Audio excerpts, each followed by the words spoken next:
Hi, this is Andrew from Notoros.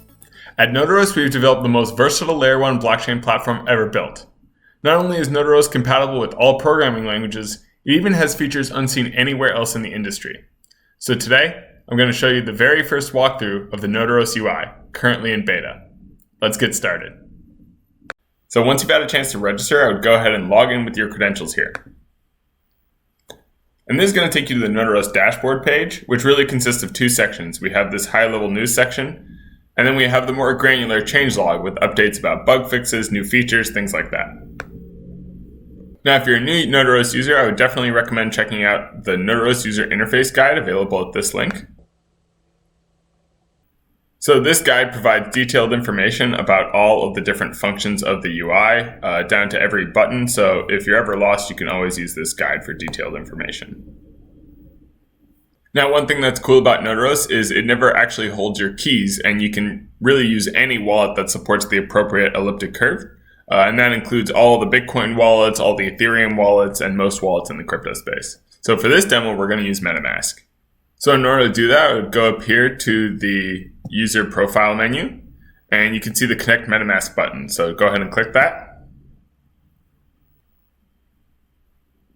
And then you can go ahead and approve. And now you can see that my wallet is connected. So what that's going to allow me to do is actually make changes to the ledger and send transactions on Notoros. In order to do that, go over here to the nav bar on the left. And you'll see we have a few options here. We're going to go down to the transaction builder page.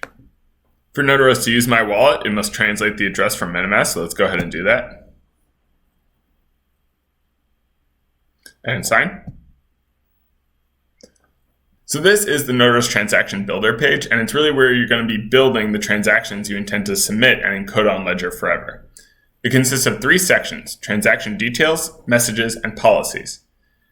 The transaction details section really describes how much effort it's going to take to encode this message on Ledger forever. And it's always proportional and deterministic, so as a user, you never have to wonder what it's going to cost to submit your transaction.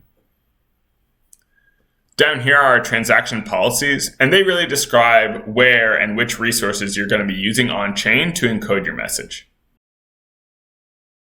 Here we have the transaction messages section. And you'll see that the sender field is already populated with my account because I translated that address from MetaMask earlier. And you'll notice that the destination address is also that same account. So for the purposes of this demo, I'm actually sending myself a transaction.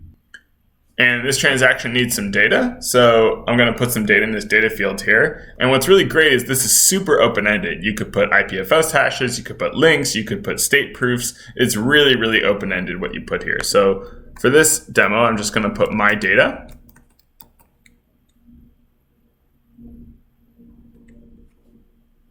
This application ID is a channel through which this data will be broadcasted. So it works kind of like a WebSocket, and any application that wants to see this event can just use the same application ID. So in this case, I'm just going to use my app ID. And that looks good, so I'm going to go ahead and press this add button. And you'll notice that I can add as many rows as I like with as many different data fields and application IDs as I like. So it's very easy to create many-to-many relationships in Notoros and consolidate them all into a single event. So now I have the minimum amount of information to send a transaction. So I'm going to go ahead and press compile. And this is sort of a preview of what I'll be submitting to the ledger, and it looks good. So I'm going to go ahead and sign my transaction.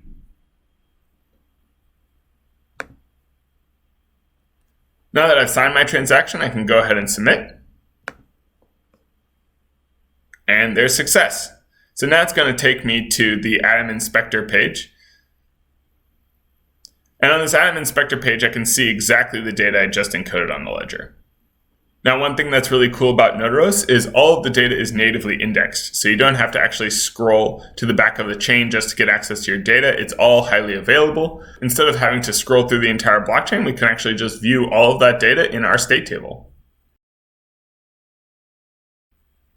So this is the Notoros state table, and this state table consists of all of the events that have been encoded on the Notoros ledger in this beta so far. And you'll notice that it's actually sorted by shard, and each shard has subsections. and each of those subsections even has subsections. So you can really go very granular in terms of seeing where each event is encoded on Ledger. And if you think about it, really every computer and every execution environment, from the Ethereum virtual machine to the Solana virtual machine to a Linux machine, is really just a way of interpreting a sequence of events and inputs from the user. And that's really what Notaros is about, is we've abstracted away the sequence of events from the way that it's actually interpreted. And this is why we can actually support any execution environment at all. So all of these events that we're looking at are traceable, improvable, and immutable on-chain. And if we wanted to view these events through, say, the eyes of Ethereum, well, then we could turn on the Notaros Ethereum lens. And look, now we're looking at Ethereum data. And this is really sort of the principle behind Notaros, is we can really view all of these different events through many different lenses, whether they be Linux virtual machines or Nintendo emulators. It's really, really open-ended. And just as we support Ethereum Prime right now, we'll eventually support all sorts of other lenses in different execution environments.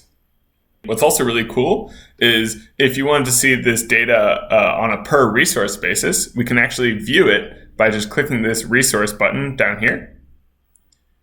And now we're looking at exactly the resource that has encoded this event. And we can even view this resource itself through the lens of Ethereum. Developers who are already running an EVM-based application can deploy to Notaros simply by pointing to the Notaros endpoint and redeploying their application as they would on Ethereum. And this will allow them to run all the same EVM and Solidity-based applications that they would on EVM-based chains. But for people who aren't as familiar with application development, they can use the Ethereum Prime module for a lot of what they're trying to do. So just as much as we can support all those different execution environments, the Ethereum Prime module is really just the first of many different modules you'll eventually see down this nav bar. So I'm going to go over here to the Ethereum module. And it's a very simple module right now, but you can already see that we have a quick token deployer. So if I wanted to create some new token, I might call it demo token, and it would probably have a ticker like demo. And then we could just put really any supply we want within 18 digits. So that looks like a good number. Go ahead and press deploy. So now we can approve this transaction. And you'll notice that we're taken back to that same transaction builder page we were on not too long ago. But now this page has been auto-populated with all of the information necessary to deploy an ERC20 contract. You'll notice that the data field is filled with transaction data and the application ID is Ethereum Prime. So we can go ahead and sign this transaction because it looks good to me.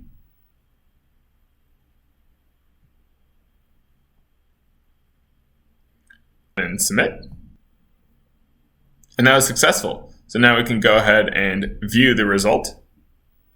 And what's great is this is the exact same transaction receipt Ethereum would give us if we were to submit that same ERC20 to Ethereum. If we wanted to use this token, we can go ahead and copy the contract address. Go over here to MetaMask. Select Import Token. Paste the contract address. And look at that. We already have demo token in our wallet. Very easy.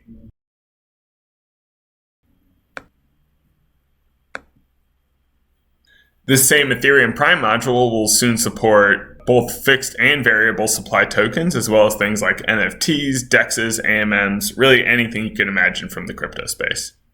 That's all I have to show you for today. If you'd like to deploy your dApp to the platform, reach out at notaros.io or on Twitter at notarosdlt. We cannot wait to see what you build with all the new capabilities. We know that this is only the beginning for Notaros, and that together we are building the foundations for the next generation of dApp developers, where the possibilities are only limited by your imagination.